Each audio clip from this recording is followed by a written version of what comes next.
Arivany alakamisy enina ambin'ny folo jolay enina amby roapolo amby roa arivo miarahaba tompoko klasy tompoko vavy tonga soa tao anatin'ny fampahalalam-baovao manasa antsika rehetra anaraka hatramin'ny farany. Iza no mety hibatany amboara eran-tany amin'ny baolina kitra taona enina amby roapolo amby roa arivo andian'ny fahatelo amby roapolo. Espagne sa i Argentine ifandona eo amin'ny lalao famaranana ny rotonta amin'ny alahady 7 ambin'ny folo jolay izao. Alina dia lavin'ny Argentine tamin'ny isa roa no iray i Angleterre tamin'ny lalao manasa-dalana faharoa. Raha lavin'ny Espagne tamin'ny isa roa no aotra i Frantsa talohan'izay tamin'ny lalao manasa-dalana voalohany. I Frantsa sy Angleterre araka izany no hiadiny larana fahatelo, Espagne sy Argentine no hiadiny anaram-boninahitra maneran-tany. Ny andro indiny no entiny avitry ny anarakotarsoa. Hibatana anaram-boninahitra fa efatra ho azy ve ny Albi Celeste sa hisalotra ny kintana faharoa azy ny Larora. Ny 6 ambin'ny folo jolay amin'ny folora alina no hivaly io fanontaniana io. Les Anglais ne peuvent que s'en vouloir.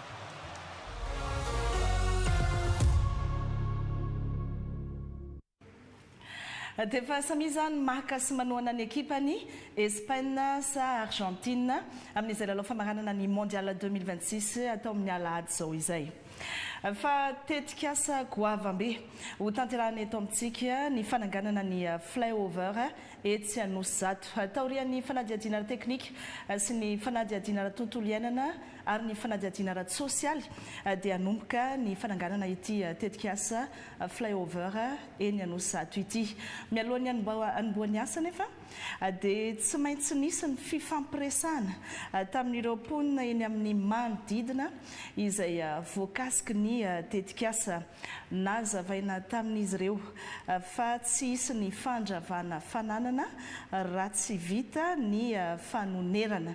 Resy lahatra amin'ny anaovana ny tetikasa ireo mponina ary vonina anaraka ny toromarika sy ny fandanominana rehetra amin'ny fananganana ny flyover eny Anosy-Zato. Ny andindrin'izay hoentiny tojo fanomezana sy Rodriguez Afmaly. Ilaina tokoa ny flyover, anisany endrika ho an'ny tanàna izy ary anisany mama ny embouteillage izay mitohana amin'ity toerana ity. Ilaina aloha le izy satria izay mampiasa lalana koa dia tena maty fotoana be le taraiky de voie etsy le adin'iray sasany. Mponina mipetraka ety Anosy-Zato sy ny manodidina izy ireny. Mponina mahita sy miaina ny fitohanan'ny fifamoivoizana eto isan'andro ary resy lahatra ny mahazava-dehibe ny anaovana ny flyover ety an-toerana. Ankoatr'izay anefa, anisan'ny olona manana fananana voakasika sy tsy maintsy harodana noho ny fanaovana ny tetikasa ihany koa izy ireo, saingy tsy mametraka olana rehefa mazava ny fepetra rehetra. Izay izany tsy manohatra fandrosoana satria tombosoa iombonana le izy dia tsy mampalina anay fa kosa ny fangatahana mpivarotra toerana amindrananay satria hatramin'izao mbola tsy voavaly izany hoe izay le hifindra dia raha ny tianay dia ety Anosy-Zato ihany izany. Fa za zany tsy mandany le projet sy le foto-drafitr'asa atao fa ny tiako zany mba honerana araka le tena tokony ho valera le toerana sy le tsena misy anay zahay ary mba mangataka izay omena toerana ahafahana indray mamorona ara-pivelomana sy fototra iainanay amin'ny fiainana manaraka. Vinavinaina tomboka amin'ny voalohan'ny volana aogositra ho avy izao ny asa fanamboarana ny flyover eto Anosy-Zato. Anombohana ny asa ny fametrahana ny tetezana, izany hoe tsy mbola misy ny fikitiana na fandravana fananan'olona. Tsisy olona azo esorina zany eo raha tsy efa voaonitra zany ny zavatra anazy sy esorina noho ny tetikasa. Nozaraina loha roa ihany koa ny asa tao amin'ny fananganana ny flyover. Ny loha voalohany io atomboka io, fananganana tetezana 4 voies, eo ihany koa ireo foto-drafitr'asa hafa maha flyover azy toy ny pilier isan-karazany mitondra ny lalana. Efa andeha atoato ny fanonerana ny fananan'ireo olona voakasika amin'izay loha izay. Raha ny loha voalohany zany resahantsika dia eo amin'ny 5,900 eo ny olona voakasika. Efa mandeha ny fikarakarana io ka tiako resahana antsika zany fa efa any amin'ny 800 ny olona voakasika ireo zany nefa nanomeny antota taratasy rehetra ilaina amin'izay fanonerana izay. Fikarakarantsika ny fanonerana zany efa mandeha ihany dia kasaina eo amin'ny volana septambra eo zany aloha vola daholo manomboka ny fandoavam-bolan'ireo olona voakasiky ny loin resantsika eto fa tsy mbola miditra amin'ilay lot 2 sika. Rehefa vita tanteraka ny lot 1 voahiditra amin'ny fanaovana ny lot 2 ny teknisianina, tsy miova ihany koa ny fomba fiasa rehefa voahonitra ireo voakasiky ny tetika asa vao manomboka ny asa. Rehefa vita daholo ny fanonerana isan-karazany amin'ilay lot 2 indray tiako resahana eo dia hanomboka ny fanatanterahana ny fanitarana ny RN bis zany manomboka avy amin'ny tetezana hatreny amin'ny tsampanana makany tsampanana Antanimenakely izay makany Avarabohitra Itosy. Miova ho 4 voies zany io deux fois 2 voies c'est-à-dire 4 voies zany io lalana io eo. Dia eo ao anatin'ilay lot 2 koa ny fanatanterahana ny réhabilitation ny route digue na ny RN 58A avy eny Ankadimbahoaka hatreny amin'ny rond-point Maki. Raha tsy ahivona, efa vita avokoa ny fanadihadiana ara-teknika sy ny fanadihadiana ara-tontolo iainana ary ny fanadihadiana ara-tsosialy amin'ny tetika asa flyover ity. Ny bady asa ny fitonam-panjakana malagasy no mamatsy vola izany. Fa tsy misy dikany ny fananana fotodrafitrasa tsara sy lehibe araky ny hoatsangana iny raha toa ka mbola miaina anaty tsy fampitsakafo ny vahoaka malagasy sasany. Fantatra ary zao fa ho ampitomboina ny teti-bola ny ofisy pirenena misahana ny fanjari-tsakafo na ny ONN amin'ny taona 2024 io. Raha ny mpiara miombona antoka mantsy no manana anjara biriky betsaka hiadina amin'ny tsy fanjari-tsakafo hatramin'izay dia hovaina izany hoy ny Prime Ministre lehibe ny gouvernementa andray anjara betsaka ao anatin'izany ny fanjakana malagasy. Nisy androany ny fitokanana ny birao vaovao ny ONN eny Nanisana ny tanjona ao anatin'izay ihany koa dia ny ampihenana ny tany tsy fanjari-tsakafo mitarazoka eto Madagasikara. Nandriana Rasafindramaro sy Ambintsoandriamaservelo. Ny ena ny zaza manana fahatarana milanja tamin'ny taona 2024 raha 7.3 isanjato ny tany tsy fanjari-tsakafo mitarazoka teo aloha, lasa 7.3 isanjato izany. Mbola mamely kosa ny tsy fahampin-tsakafo ka mahatonga fahaverezan-danja ny zaza latsaky ny 5 taona.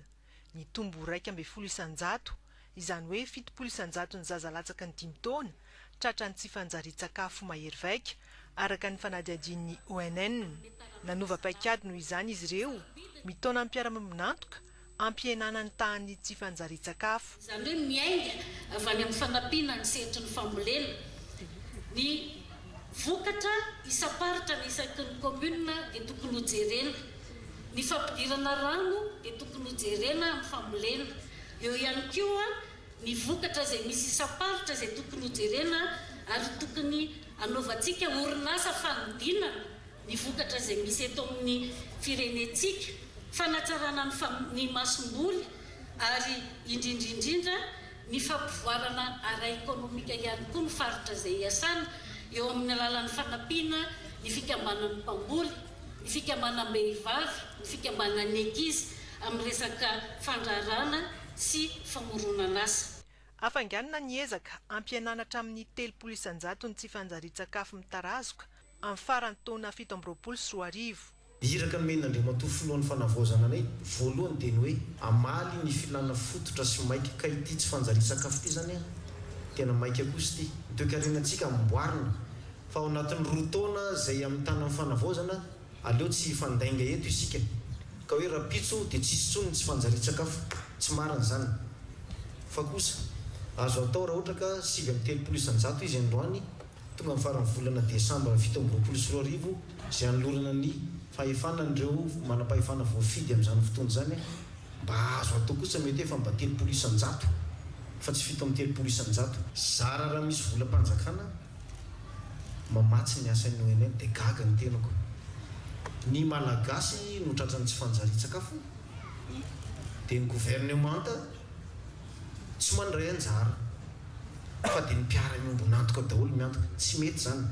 Fanapakevitra dia zao anao teti-bola amin'ny 2024 zao fa manomboka ny famolavolana anazy dia ampitomboana be mihitsy ny fandraisana anjara ny gouvernementa ao anatin'ny tebola no ONN. ron-jato tapitrisa dolara no natokany banky iraisam-pirenena hiadina amin'ny tsy fanjarian-tsakafo eto Madagasikara nanomboka tamin'ny taona 17 ampahany amin'izay tetibola izay ny nananganana ity birao vaovaony ONN eto nanisana ity. Fotodrafitrasa notokanany jeneraly Rabearmanana Lucien mpanolontsaina avy ny fanavozana. Na izany aza sakafo tsara kalitao sy ara-pahasalamana no tokony hohanina. Mitohy ny fanaraha-maso ny tahirin'entana amidy eny an-tsena hiadina amin'ny fanafenana entana indrindra ny vary sy soroana ihany koa ny mety ho fiakaran'ny vidin'entana ary ampanarahana izay kalitaon'ny sakafo ho ara-pahasalamana izay. Nanazava ny avy eo anivon'ny ministeran'ny varotra sy ny fanjifana fa araka ny lalàna misy eto amintsika momba ny fifaninanana dia tsy maintsy manao déclaration de stock eny amin'ny fitaleava-paritra ny varotra sy ny fanjifana, ny mpandraharaha sy ny mpanangom-bokatra ary ireo coopérativa. Riva Aravonarivo sy Tojo Fanomezana. Tsy manao fanambarana tahiry isam-bolana eny anivo ny fitaleava-paritra ny varotra sy ny fanjifana ireo mpandraharaha sy mpisehatra rehetra misahana ny entana ilaina andavanandro. Fepetranapetraka ao anatin'ny didim-pitondrana irasan'ny ministera momba ny fandrindrana ny fanangonana vary akotry sy ny fivarotana vary avy eto an-toerana io. Tanjona ny ahafahan'ny fanjakana manara-maso sy mandrina ny tahirin'entana sy ny famatsiana eny an-tsena indrina ny vary mba hisorohana ny tsy fahampiana sy ny mety ho fiakaran'ny vidiny. Anisan'ny voakasika izany ny antanatohatra ny fivarotana rehetrarehetra, anisan'izany ny mpanangom-bokatra, ny reo GCV na reo microfinance ary ny coopérative izay manangona ny vokatra eny amin'ny tantsaha. Ny tanjona dia mba isian'ny fandrindrana ny vary izay miditra eto amin'ny tsena satria taoriana ny fanapa-kevitra ny fitondrana amin'ny andrindrana ny vary nafarana dia mila ananan'ny ministera ny statistika mazava mikasika an'izay. Ny fahafantarana ny tahiry misy eto amin'ny tsena dia anisan'ny antoka manokana ho an'ny ministera ny varotra andrindrana ny fisian'ny entana eny amin'ny tsena ka amezana toky ny mpanjifa amin'ny fandrindrana ny fisiny sy ny vidiny eny amin'ny tsena. Anisan'ireo vokatra tsy maintsy anaovana fanambarana tahiry ny vary akotry, ny vary fotsy, ny lafarinina, ny menaka, ny siramamy ary ny simenitra. Mahavoasazy ny tsy fanatanterahana io fanambarana tahiry io araka ny voalaza ny lalàna feno fifaninanana. Etsy ankilany manantanteraka fidinana io fotony eny amin'ireo tsena manerana ny nosy ireo ekipa ny ministera ny varotra sy ny fanjifana. Tanjona amin'izany ny fanazavana ireo didy amandalàna ireo sy ny fanaraha-maso ny fampiarana azy eny amin'ireo mpandraharaha. Vaovao tsara ho an'ny setry ny angovo eto Madagasikara. Efa bolana taorian'ny nanomboan'ny famokarana indray ny solitany ao Tsimororo dia nanambara ny orinasa Madagascar Oil fa mitombo tsikelikely ny vokatra azo amin'izao araka ny vinavina dia mety hahatratra 100 barila isan'andro ny famokarana solitany mavesatra ho ataon'ity orinasa ity alohan'ny farany taona 2024. Tojo Fanomezana sy Erakoto Malala. Efa bolana lasa izay dia solika mavesatra 300 barila isan'andro no tanjona napetraka ny Madagascar Oil fa ho azo ao Tsimororo. Ankehitriny noho ny fandehanan'ny asa sy ny fanatsarana natao dia noho ny orinasa fa ho avy roeny izany ka hahatratra 100 barila isan'andro alohan'ny hafaran'ity taona ity. Mbola avy amin'ireo vovo famokarana efa misy ihany anefa no azahoan'ny vokatra io. Nambaran'ny orinasa fa vokatry ny fanarenana sy ny fanavaozan'ireo fitaovana ampiasaina eny amin'ny toeram-pamokarana no nahafahanana ampitombo ny vokatra. Nitondra fahombiazana izany ka nahafahan'ny asa nandeha tsara kokoa. Tsy hijanona amin'izay ihany nefa nitetika asa. Efa mikasa ndavaka vovo famokarana vaovao maherin'ny zato ny Madagascar Oil. Ny tanjona dia ny ampiakatra tranon'ny famokarana ka hahatratra 3,000 barila isan'andro ao anatin'ny roa taona ho avy. Saingy araka ny fanazavan'ny orinasa dia mbola misy ny fepetra tena ilaina ny fanamorana ny fanafaran'ireo fitaovana lehibe afasaina amin'ny fitrandrahana araka ny voalazan'ny lalàna amin'ny feno sehatra ny solitany. Izany no iverin'ny Madagascar Oil fa nampy amin'ny fanatanterahana ny tetikasa ka sain'izy ireo atao. Raha mitoy izao fandrosoana izao dia antenaina fa hitondra tombotsoa ny setry ny angovo sy ny toe-karen'i Madagasikara ny fitombon'ny famokarana solitany mety isy fiatraikany tsara amin'ny fampiasam-bola ny famoronana asa ary ny fampandrosoana ny faritra hiasany ny tetika asa izany.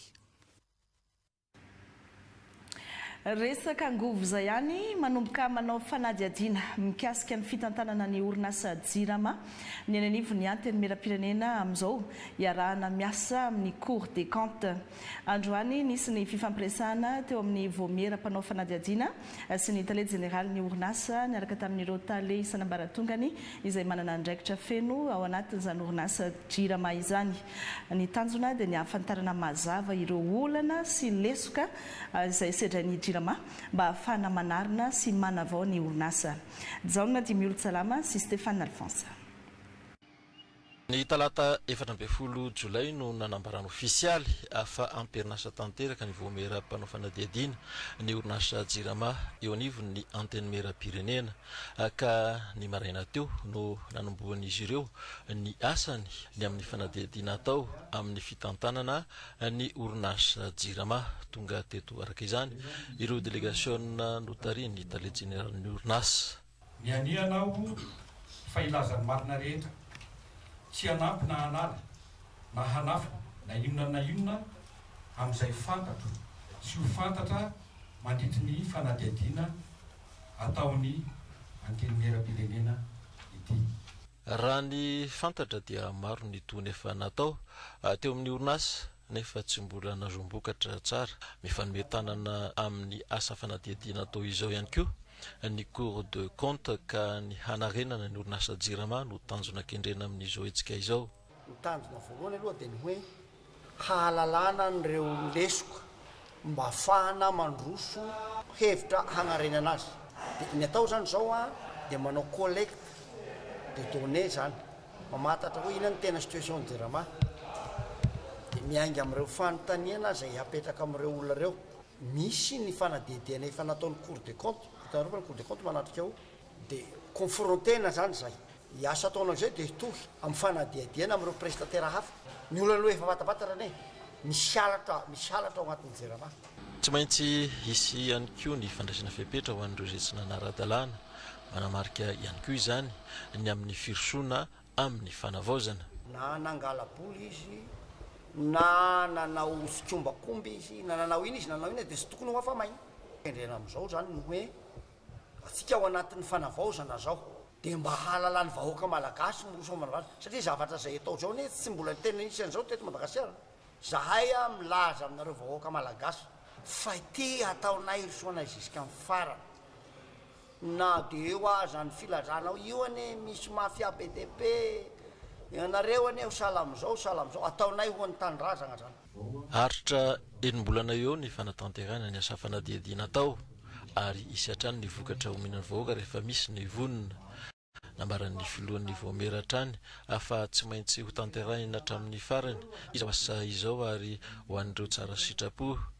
Anome loharanom-baovao dia afaka miantso ny laran'ny tarby 034 91 855 96. Tsara ny manamarika fa ny fanadiadiana izay atao dia nanomboka ny taona 2024 no makaty. Ankilan'izay mitoy ny ezaky ny fitondram-panjakana amin'ny famana ny olona ny fahatapanjiro sy ny famatsiana solika eto Madagasikara. Ho an'ny faritra Atsimo Atsinanana manokana ankoatra ny fanomezana milina ho an'ny Jirama isaky ny distrika dia irosona ihany koa ny fametrahana ny herinaratra azo avy amin'ny angovo toy ny parc solaire sy ny tohadrano mamokatra herinaratra. Efa anatin'ny famolavolana izany tetikasa izany ny ministera ny angovo sy ny akoranafo mba nakakezana kokoa ny vahoaka dia mbola napetraka ihany koa ny fitaleava-paritra any Atsimo Atsinanana.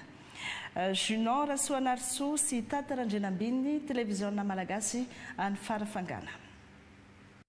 Olana lehibe ato amin'ny faritra Atsimo Atsinanana ny fahatapahan-jiro matetika sy ny tsy fisian'ny fitaovana enti mamokatra angovo azovaozana izay indrindra no mantom-pisian'ny fitondram-panjakana hikarba olana ho entina mahana izany. Ny laram-pamehana dia ny amahana ny délestage. Tsy siny ny délestage intsony aty zany dia efa niezaka izy amin'ny fanolorana aloha andreo le milina piary herinaratra na ny groupe électrogène.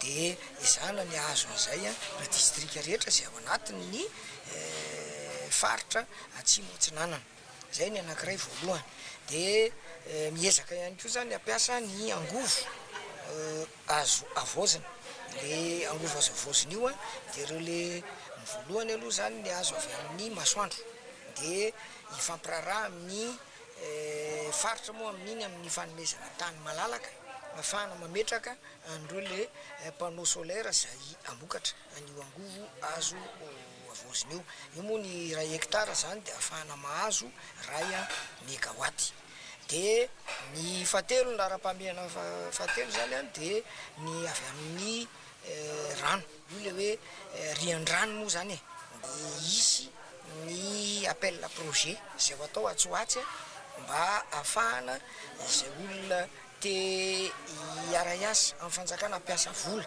amin'ny famokarana ny angovo azo avy amin'ny rano io zany moa ny rian-drano dia afaka manao azy avokoa zany dia hojerendry zareo zany a hoe aizavy le toerana zay misy rian-drano azo trandrahana rehetra aty ny amin'ny mahakasika ny akoranafo indray ny lara-pamehanao anatin'io zany a dia ny approvisionnement moa zany na hoe fahatongavany ireny solika ireny any amin'ny ireo le toerana zay atao hoe lavitra andrina dia anao ihany koa ny fanjakana zany a amin'ny alalan'ny ministèren'ny angovo sy ny akoranafo iantsoana andreo opérateur na mpandraraha amresaka solika mba hanangana an'ireny le karazana station zay any amin'le faritra zay saro-dalana.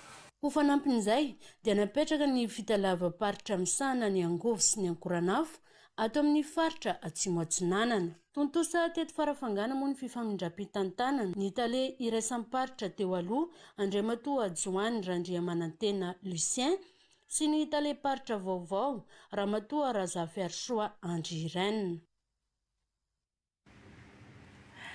Namolavola tetikasa mifototra amin'ny fanomezana asa ny tanora sady miaro ny zavaboary ny fanjakana malagasy miaraka amin'ny vondrona iraisam-pirenena momba ny asa na ny OIT.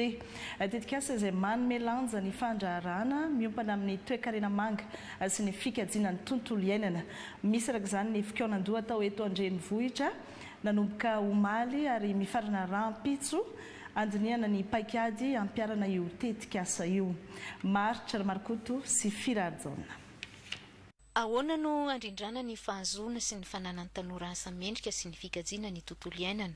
Io no loha hevitra lehibe nanompanana ny fanjakana malagasy sy ny vondrona iraisam-pirenena ny asa ary ny firenena mikambana ny tetikasa ampiarina eto Madagasikara entina manome sehatra ny tanora amin'ny lafiny fampandrosoana radio-karena sady miaro ny tontolo iainana sy ny zavaboary. Sehatra goavana izay omena lanja ihany koa ao anatin'ny politika pirenena ho an'ny tanora. Madagasikara anisan'ireo firenena misedra ny vokatry ny fiovaovan'ny toetrandro. Madagasikara dia anisan'ireo firenena izay tokony hisitraka ao anatin'izany koa ny famatsim-bola maro samihafa amin'ity sehatry ny tontolo iainana ity zany.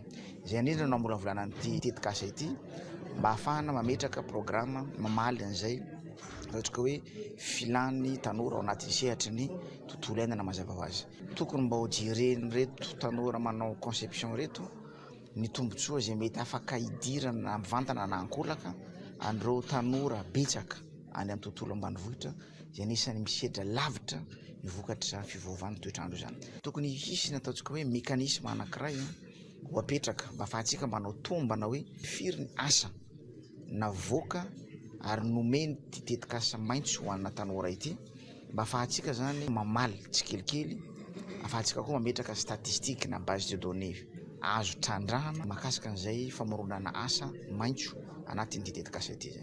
Itsika atoa dia hanao sonia ny charte africaine makasika n'io politika ny tanora maneran-tany io zany. Ny eritreretina zany iompana betsaka kokoa amin'ny lafiny fahandrarahana sy famoronana asa ho an'ny tanora ity politika pirenena ho an'ny tanora zay asiana fanavaozana amin'ny taona 2020 sy 2020 ity. Zava-dehibe araka izany ny famoronana asa sy ny fampiroboroboana ny fandraharana.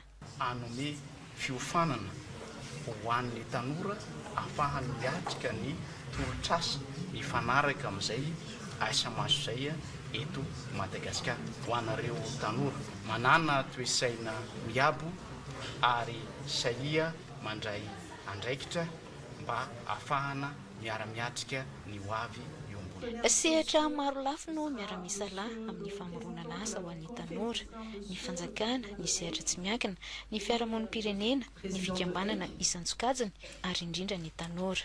No mariana tamin'ny alalan'ny fanaovana soni ny fiara-miasa ndreo sehatra maro lafo ireo. Mbola olana izay sehatry ny asa ho an'ny tanora izay ho antsika eto Madagasikara izay miankina amin'ny zavatra maro dia maro na eo aza ny fananana fahaiza-manao sy ny fahavitana fianarana ho an'ny tanora malagasy. Hitady vahaolana amin'izany no anisan'ny antom-pisian'ny andro iraisam-pirenena ho an'ny fahaiza-manao ny tanora.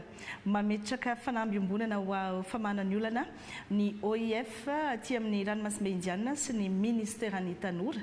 Araka ity vaovao hoentiny Ambintsondry Maservelo sy Mamra Vavson ity. Telo resakana lehibe amin'ny fahazon'ny tanora asa eto Madagasikara. Ny tsy fampiny fiofanana sahaza izay tombanana ho 300,000, ny tsy fampiny traikefa tombanana ho 720,000 ary ny tsy fitoviany maro-pahaizana sy fahaiza-manao azo tanin-tsekoly amin'ny fepetra takim-tsenany asa tombanana ho 720,000. Miantraika amin'ireo tanora malagasy izany izay 700,000 ny mponina eto Madagasikara, manampitrotraka ny fahavitsiany orinasa misehatra samihafa mandray tanora malagasy ary ny fivangongon'ny orinasa amin'ny faritra andrenivohitra. Ilana vahaolana ireo araka ny nambaran'ny ministry ny tanora sy ny fanatanjahantena izay tompony andraikitra voalohany amin'izany. Ny compétence dia tsy tongatonga ho azy fa tsy maintsy misy ny fiatombohana ary ao anatin'izany koa mila mianatra manohy mianatra foana ny tanora amin'ny androm-piainany ary ny fahatelo farany dia mila koa manangana ho azy fa tsy mipetraka fotsiny mpiasa ao anatina orinasa anankiray. Ny eritreritra ministera foana zany dia fampirisihana ireo tanora ireo ao anatin'izay sehatra ny fahaizana sy ny fehezana ny sehatra maro samihafa ireo tsika mba hanangana orinasa satria ny orinasa ihany no mamorona asa ho an'ny tanora maro samihafa. Ity ministera misy anay ity miaraka amin'ny OIF mazava ho azy misy programma maro samihafa izay volavolaina anofanana an'ireo tanora ireo mba ho tompona andraikitra sy afaka hanorina ny orinasa ho anazy. Anofanana koa ireo tanora ireo mba ho tompona andraikitra amin'ny sehatra maro samihafa dia rehefa tompona andraikitra izy dia mizara koa izay traikefa ananan'izay amin'ny tanora namany hafa satria izay no anisan'ny kolotsaina, izay anisan'ny soatoavina omena sy zaraina amin'ny tanora malagasy. Anatin'izao andro maneran-tany ankalazana ny tako hoe ny fahaizana sy ny fifehezana traikefa maro samihafa no ampirisihanay andreo mpiara-miambonantoka maro samihafa. Raha misy tokoa ny vola amin'ireo sehatra maro samihafa ampelantanan'ireo mpiara-miambonantoka ireo dia aloha mba ho atosikatsika ny programma izay manosika ny tanora mba ho tompona andraikitra sy hanana an'izay traikefa amina sehatra asa maro samihafa zay. Tanora manodidina 200 ny mifanakalo-traikefa mandritra ny 2 andro eto Akorondrano ao anatin'ny fanamarihana ny andro iraisam-pirenena ho an'ny fahaiza-manao ny tanora andiany fahatelo izy ity. Fahaiza-manao ho fanorenana ho avy iombonana no lohahevitra ny raisina mandray anjara mavitrika ato ny solontenan'ny OIF aty amin'ny ranomasimbe indiana. Quoi que ce soit l'accès sur éducation, formation professionnelle et maintenant on s'inclut de plus en plus dans le domaine de l'insertion. Vaovao mikasika ny ady amin'ny kolikoly eo amin'ny fitantanana ny tsena eto Antananarivo renivohitra nanatanteraka atrik'asa ho fanatsarana ny fitantanana ny aba sy ny asa fisorohana momba ny kolikoly ny teo anivon'ny commune Antananarivo renivohitra niaraka tamin'ny Bromalo tena misana ny ady amin'ny kolikoly na ny Bianco sy ireo mpisehatra eo amin'ny fivavahana ny fiarahamonim-pirenena ary ny mpanao politika. voadinika atao anatin'izany ireo teboka maromaro sy ny irika mety hidiran'ny kolikoly eo amin'ny fanangonana ireo vola tokony hiditra eo anivon'ny commune amin'ny alalan'ireo tsena sy ny maro samihafa. Tanjona ny hitadiavana ireo hevitra anakatonana izany irika hidiran'ny kolikoly izany ka ampiarina amin'ny alalan'ny fiaramiasa amin'ny mpiara-miombonantoka teknika sy arabola na ny GIZ ireo sosikevitra azo sy ny fanatsarana rehetra izay ivoaka avy amin'ny alalan'ity atrikasa ity. Nanambarana teo anivon'ny commune Antananarivo renivohitra fa lara-pameana eo amin'ny politika ampitantanana ny fahadiovan'ny fitantanana sy ny fomba fiasa ary ny fangararahan'ny fitantanana ireo aba alaina amin'ny tsena antony mahazava-dehibe izao fiaramiasa amin'ny Bianco izao. Mariana moa fa ny commune Antananarivo renivohitra no voakasika izao atrikasa izao amin'ny andiany voalohany fa isany koa ny fiaramiasa izay hiaraka amin'ireo commune hafa aoriana izao izany hoe any amin'ny andiany faharoa izany. Ho an'ny lafin'ny fampianarana hanomboka amin'ny alatsinainy izao ny fanadinana baccalauréat manerana ny nosy na ho an'ny fampianarana ankapobeny io na ho an'ny fampianarana teknika ny tombony isan'ny mpiadina tamin'ity taona 2024 ity. Hoentitra ny fanaraha-maso sy ny fiarovana ny fanadinana indrindra ny lahazadina amin'ny mety osika na ny tsy filaminana mandritra ny fanadinana. Ho an'ny Université Antananarivo manokana dia efa vonona ny amin'ny lafiny rehetra ny fiadidinan'ny Université Antananarivo ny Fatranaramanga sy Bongolava no sahaniny izay ahitana mpiadina mahery ny 700 sy arivo sy eninalina mitsinjara amina ivitoeram-panadinana 730 izy ireo. Efa mandeha ny fandoavana ny vacation ireo mbola tsy nisitraka izany tamin'ny taona lasa ho an'ireo mpanaramaso ny fanadinana. Efa voalamina ihany koa ireo toerana andraisana ny fanadinana raha ny tafafohy nataon'ny filohan'ny Université Antananarivo tamin'ny mpanao gazety teny Akatso androany. Fanampanazavana. Fipetra takina amin'ny établissement mandray baka ny hoary fomba ny fandraisana rehetrarehetra dia ny anjarana eto amin'ny Université Antananarivo efa nanao fidinana ifotony nanara-maso hoe feno ve ny fipetra. Dia feno daholo ny fipetra amin'ireo centre rehetrarehetra ireo ny centre tsy nahy fipetra tamin'ny taona lasa efa nandraisanay fipetra manokana dia efa nisorona tsy ao anatiny intsony. Ny zava-dehibe tena tiana ho ampitaina amin'io indrindra ho an'ireo mpiadina dia ny fanajana sy mpifehezana mandritry ny fanadinana. Tsy misy mahitsy ny ataoko hoe fifampiresahana na ny mety hoe indrafo ho an'izay tsy manaraka izay mpifehezana izay dia fampatsahivana indrindraindrindra tsy azo ataony mampiasa telefônina. Izany hoe io telefônina io tsy miditra mihitsy ny centre d'examen. Ao anatin'ny toerana misy ny centre d'examen dia tsy azo isakafoanana ijanonjanonana. Rehefa mahavita n'ilay adina ilay mpiadina dia mivoaka avy hatrany dia tonga indray izy ny amin'ny fanadinana manaraka rehefa avy eo. Fahatongavana moa ny amin'ny andro voalohany dia tokony amin'ny 9 ora dia tokony manaraka tsara ny lamina ireo mpiadina satria ny fahatarana farafahelany azo ekena dia 15 minitra ihany. Eto koa dia manentana ny ankizy sao dia voasarisarika amin'ny zavatra tsy marina. Any anatin'ny tontolon'ny Facebook ihany efa misy milaza hoe aty indray ny sujet 2026 mitandrema fa sao dia voasarika ho mpangalatra sy mpanonona tsy misy sy izay rehetra mety voasarika ao anatin'izay zavatra izay.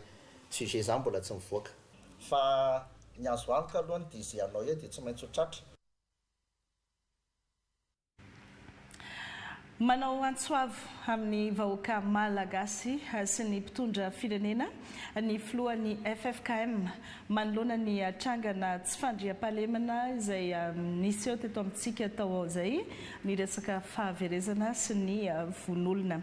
Nambarany fa ilaina ny fitoniana amin'izao kiondalana lalovan'ny firenena izao miantso ny fiangonana izy mba hanamafy ny fanohanana ara-panahy sy ara-tsaina ho an'ny vahoaka ary nanentana ireo tompon'andraikitra ihany koa anohy ny fandraisana andraikitra amin'ny fikatsahana ny marina sy ny filaminana. Namafisy ny filohan'ny FFKM ihany koa fa ny fifampiresahana, ny fifanajana ary ny fihavanana no fototra iorenan'ny fiadanam-pirenena sy ny fifampatokisan'ny vahoaka sy ny mpitondra. Nampitandrina ihany koa izy ny amin'ny tsy tokony hanaparitahana vaovao tsy voamarina izay mety hiteraka savorovoro eto amin'ny firenena. Arahoary ny andinindin'izay fanambarana nataon'ny FFKM izay. Tsy afaka ny angina ny fiangonana raha vo hitsakitsaka ny asin'ny aina izay fanomezan'Andriamanitra ary mampatsiahy fa ny fiarovana ny aina, ny fanajana ny ason'olombelona, ny fahamarinana ary ny rariny no fototra iorenan'ny fiadanam-pirenena sy ny fifampatokisan'ny mpitondra sy ny vahoaka. Noho izany dia manao izao fanambarana izao ny FFKM. Manameloka tanteraka ny herisetra na izay fihetsika rehetra mahatonga izao fahaverezana izao ny FFKM. Miantso ny tompon'andraikitra rehetra izahay mba hanohy hatrany ny fifandraisanareo andraikitra sy ny fepetra rehetra mpahamarinana ary ampahitsiana anatin'ny fangararana tanteraka mba tsy verenan'ny loza tahaka izao mihitsy. Miantso ny vahoaka malagasy rehetra izay mba ho tony ahay andanjalanja ary fampifehy aoka tsisy irona amin'ny herisetra fa ny endrikendrehana valifaty na fanamparitahana vaovao tsy voamarina. Ko manentana ny fiangonana rehetra izahay manao fitombavaka manokana ho andreo namon'ny ainy, ho andreo fianakaviana traboina sy veriavana sy ho an'ny firenentsika. Engany e, Andriamanitra tompon'ny fiainana sy ny fiadanana, ampahery ny ory, ampahitarary ireo mbolina eo am-pikaroana, anome faindrena ny mpitondra, ampanjaka ny rariny ary amerina ny fiavahana sy ny fanantenana eto amin'ny firenentsika. Dia ho azy reny ny voninahitra. Amen. Famizay resaka tsy fandriam-pahalemana izay ihany, disadisa noho ny tsy fandriam-pahalemana no saika niteraka adi-poko tany amin'ny distrika Anambanja. Teo amina samy olona mpiavy mpila ravinahitra avy amina foko samihafa no nitranga ny ady, nisy ny fombafomba natao namitranana ny fihavanana tao anatin'izay. Toutson François sy Volana Farasoa. Ponina avy any amin'ny foko maro no tonga mila ravinahitra eto amin'ny distrika Anambanja, mivelona amin'ny fitariana posy ny akamarony, tsapa nefa fa ny tombony tsy fandriam-pahalemana tato ato, misy mandrava ny mpitaingina posy, ny rongatra ny vakitrano. Ny lamina izany ankehitriny satria nisy ny fombafomba natao namitranana ny fihavanana ialana amin'ny mety hitrangana adi-poko. Eto moa zegny misy mpitondra posy, ny antsasa mihoatra dia avy any amin'ny faritra atsimo, na io atsimo Antsignana na io zegny atsimo Andrefana. Dia misy ny tsy fandriam-pahalemana matetiky miseho eto, ny olo miaraka amin'ny posy dia raven'olo mivolagna zegny le olo fa antimoro nagnano izy igny, antandroy zegny nagnano izy igny, dia ny fampiraraha zay miaraka amin'ny fikambanany foko zay misy eto dia tany voatognony teo igny. Dia ny foko Sakalavanbe Mazamba zay moa dia nanolotra omby no entigny nagnanaovana hozo na titiky natao teto amin'ny tokotany malalaka ny gendarmerie. Raha ohatra ke fitadiavam-bola zegny no dianao eto dia tadiava vola. Misy vokatra maro zegny eto. Dikan'zegny raha ohatra moa zegny misy olana ara-piarahamonigny dia mifagnatogno fa tsy mifandratra, tsy magnano kenken am-po. Zay mahita satria miresaka tsara mpitandro ny filaminana dia bakeo raha familoman-tegna tsy falaigny. Ohatra raha miloman'olo-tegna zao omby tsy falaigny zegny. Niany atsika mahita omby titehin'olo agnalan-kakao. Karaha zegny saretry familoman-tegna dia tsy firobatigny. Nandraisana fepetra ihany koa ireo zaza maditra antsoina hoe Forosh izay anisany manampitrotraka ny tsy fandriam-pahalemana teto Ambanja. Ny zaza maditra moa misy aminay eto le phénomène Forosh dia fa nandray fepetra ihany koa zany mahakasika an'izay io nanentana ilay ray aman-dreny isam-pokotany mba ananatra ny zanany, fa kosa izay tratra dia fa tsisy intervention zany tsy ekena intsony fa dia saziana izy mba ahafahana mananatra ihany koa hoe ny hafa ratsy le izy satria raha vela mandehandeha foana io dia modèle ratsy ho an'izy zaza madinika. Amin'ny ankapobeny dia ponina milamina tsy tia tabataba ny foko sakalava be mazava miverina amin'ny laony ny fandriampahalemana ankehitriny noho ny fandraisana ndraikitra ireo manam-pahefana sy ireo olo-mavety eto amin'ny tanàna. Feno 7 taona amin'ity taona ity ny fitifirana ireo olona ny tolona ho an'ny fahafahan'i Madagasikara teo ambany vahony mpanjana tany teny ampitifirana eny Ankatso no nanaovana izany tamin'ny taona 17 sy 700 hatramin'ny taona 17 sy 700. Isy fahatsiarovana ireo martyra namoy ainy tamin'ny 17 Jolay tamin'izany fotoana izany eny ampitifirana Ankatso ihany koa nanaovana ny hetsika. Maro ny hetsika ho atao anatin'izany anisan'izay ny fampirantiana tsara ny zava-misy tamin'izany fotoana izany hitondra ny fanampim-panazavana ireo mpikarakara ny hetsika. Itsika zao ma zany dia atsiaro ny fa 7 taona nitifirana andreo mahery fo teny ampitifirana Ankatso. Raha iverenana kely ny tantara tsy nahafary an'ireo mpanjanaka ny tolom-panafahana izay natao ny malagasy tamin'ny 27 Marsa 1770 ka tamin'izany atao aorian'izany dia natao hazalambo ireo malagasy rehetra izay nandray anjara na ankolaka fa indrindra moa izy nandray anjara mivantana tamin'iny hetsim-panafahana iny ka izay nitarika andreo fitifirana sy famonoana ny malagasy. Ka ny 17 Jolay izay hotsaroantsika amin'ny alahady dia mahakasika ireo malagasy izay nitifirana teny ka nisan'izany izy dimy mirahalahy i Leotenant-Andriamaromanana Albert, i Andriamatoa Rakotonabe Samuel, Andriamatoa Rajavo Samuel, Andriamatoa Lezoma ary Andriamatoa Bekamisy. Ny 17 Jolay dia daty hoe manamarika ny tifirana ireo hoe lohandohany teo amin'ny fitariana ny tolona. Nanomboka teo amin'ny volana Jolay 1770 no voaka ny didim-pitsarana avy amin'ny fitsarana miaramila manamelika ho faty ireo tia tanindrazana. Dia nisy ireo hoe tia tanindrazana izay no vonoina teo ampitifirana Ankatso.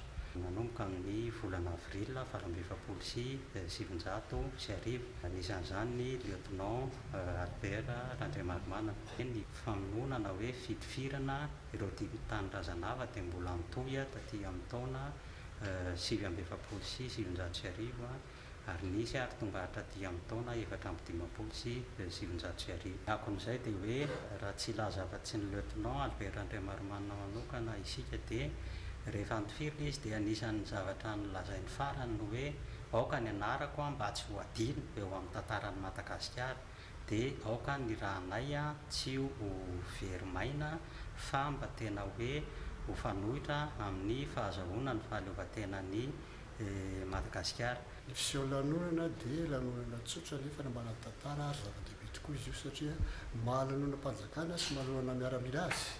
Dia misy aloha zany ny fisafona andeha tafika ataon'ny manam-pahefana izay arahana hiram-pirenena.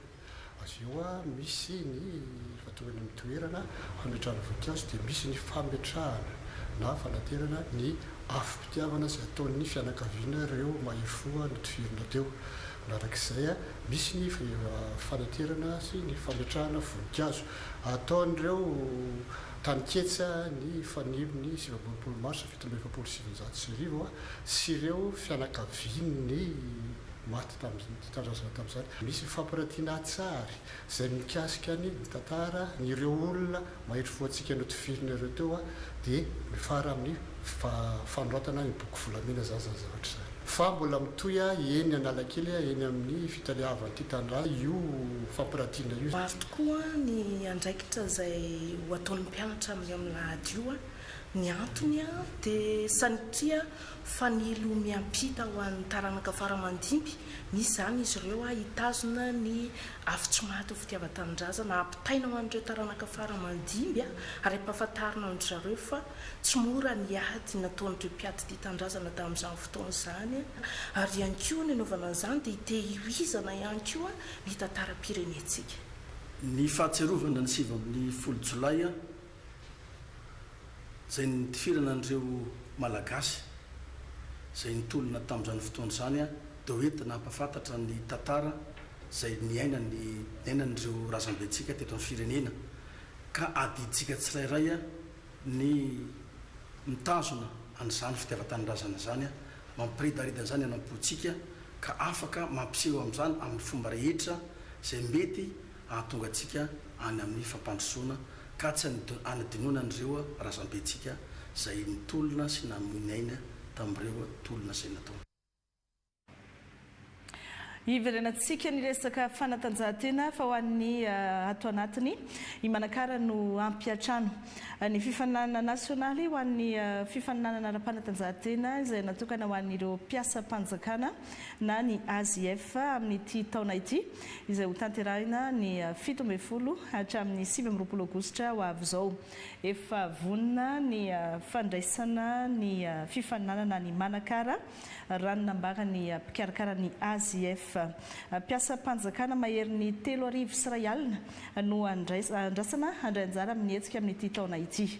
Fanampanazavana. Manakara izay io ary mifampiresaka mitompona andraikitra rehetrarehetra any amin'ny faritra iny. Mikasika ny infrastructure dia ampy anaovana ny lalaon'ny mpiasa-panjakana ny Manakara. Eo amin'ny site d'hébergement efa nisy hetsika goavana talohan'io zay nandraisana nisy hetsika goavana zany talohan'ny AZF ito Manakara presque 15,000 olana mpandray anjara tamin'izany afaka napetranao atao. Aminay zany tsy misy ny olana fa vonona Manakara araka ny mazatra dia 17 discipline ny AZF fa eo moa le misy an'io ranomasina io dia zany hoe ampiasaina zany ny torapasika Manakara amin'izay sport rehetra zay azo ampiasaina na torapasika zany hitompo ny discipline. Eo koa moa zany ny nampigirana ny handball zay nisan'ny discipline vaovao tsy hoe vaovao efa nisy taloha fa nitsatra dia miverina zany ny handball amintsika amin'ny resaka zao. Ny tanjona dia ambiance fonctionnaire ary eo ny anantsokany rehetrarehetra tsy compétition natao any fa lalao ohatran'ny lalao rehetrarehetra zay vita io jeu national io dia samy-pody anatin'ny toeram-piasany fa tsy hoe vita io dia zay mahazo amboara amin'io dia ho an'ny la réunion na ho an'ny humoriste na dia toeran-kafa zany hoe fifankatiava mpiasa-panjakana ny tanjona anatin'ny jeu national zay karakarainy AZF. Araka le resako teo et 2 semaines passées fa 5,000 fonctionnaires on inscrit fa tsika miteny zay fa manakaiky ny 10,000 ny manao inscription donc nefa mbola 1 mois de compétition tsikany mieritreritra zany mety ohatran'ny 13,000 mpiasa-panjakana no avy. Ary farany amaranantsika ny fampahalalam-baovao hamolavola mpilalao ho lasa matianina eo amin'ny sehatry ny baolina kitra malagasy ny club de formation Delta United. Isy ny fitiliana mpilalao tanora malagasy latsaky ny 17 taona ho tanterahina manerana ny Madagasikara. Ny tanjona dia ny ahafahana mandefa mpilalao any ivelany sy hampiakatra indray ny lenta ny kitra malagasy raha ny valandresaka nataon'ny club de formation Delta United tamin'ny panneau gazety ihany. Kanto Anevorson. Mpilalao 40 ka hatramin'ny 20 taona no hotilian'ny Delta United. Club izay ampiofana an'ireo mpilalao malagasy ho lasa matianina eo amin'ny sehatra ny baolina kitra. Tanjona dia ny ahafahana mandefa an'ireo mpilalao any ivelany. Sehatra mbola vao anamboarana fa sehatra natao hanosehana ny mpilalao any amin'ny haut niveau ozy le fitenenana. Dikan'izay tsy centre de formation akory fa club de formation araka le teniko teo dia anangana an'ireo mpilalao mahomby tanora izay mba atosika ho any amin'ny niveau. Tolotanana ny anay mahatsapy zay fa manomboka tsy manana mpilalao afaka andeha lavidavitra tsony tsika nyena be raha ny fananatsika an'izany hatramin'izay karakaran'ireo andefan'ireo ankizy ireo any amin'ny sehatra laisam-pirenena na andefan'ireo ankizy ireo any amin'ireo grande équipe ty Afrika na ty aminao sainy andeha na hito Madagasikara satria efa natao zany oa tamin'ny andro tana formation fa nataonay zany fa everinay fa misy ny fanatsarana tokony atao misy ny lesoka tamin'izany fotoana zany efa misy ny agent de joueur miara-miasa amin'ny Delta United amin'izao fotoana izao ary tsy janona eto Antananarivo irery ihany ny fitiliana zay atao fa manerana Madagasikara mihitsy fa rehefa vita reny faritra vitsivitsy manodidina eto Analamanga reny eo fa vao mieritreritra zay ny andeha ho any amin'ny faritra zay ny tonga hoe ohatran'le tamin'ny andro tana formation any tena hoe mandehandeha any amin'ny faritra de rehefa vita zay rehefa vita hatrany amin'ny faritra de ho angoniny eto Antananarivo izy ireo hanao fitsapana farany hojerevana satria ny fampianarana zay ho raisiny ato tsy de tena hoe fampianarana fampianarana fotsiny fa andray anjara amina championnat eto anivon'ny Analamanga izy mitarika ny Delta United Tity Rasonaivo izay anisan'ny kitany bola kitra malagasy ary mitana ny toerany mpanazatra amin'izao fotoana izao eo ihany koa ireo teknisiana vokatra efa maro izay miara-miasa akaiky aminy ao aorian'ny fahavitany fanadinana baccalauréat anomboka ny fitiliana an'ireo mpilalao. Misaotra antsika rehetra nanaraka ny fampalalam-baovatra amin'ny farany misaotra ny ekipa niaranana tontosa ihany koa Iantsy Rakotomanana no hiaraka aminao manomboka rahampitso ny tenako mametraka ny veloma mandram-piona ho amin'ny manaraka indray mbaritsy ortoko klasy toboko favy